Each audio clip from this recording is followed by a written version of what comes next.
Okay. Yiero no dhi nade Valerie? Yiero no catch. Ne wadonjo. Ne wadonjo Kobingo. Health center. Every work ma wabet maber. Bang'e ne wawuok oko moseyen wuoth ma wachako gigo lamo yiero maber. Kaling' jomoko notieko from nowhere to gidonjo e wiwa kanyo. Valerie, wuog but TV ni mondo wawinji maler. Kin but TV to ok wawinjri maler. Duok TV piny kabisa. Wuok but TV. Wuog but TV no mondo nyisore ni gima dhi mbele. Koro kane gidonjo, ne gin kijende ariyo. Mano kanye? Mano wan Kobingo Health Center. Okay. Koro ne gibuogowa.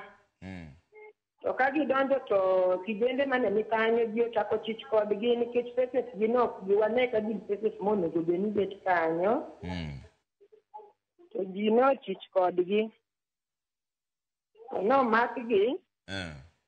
Moyudgi gi beti to kod pala. Okay. Mane gitungo yiero wano kabisa. Mabang'e ne wabedo gi rakruok moro matin gi chapni matin.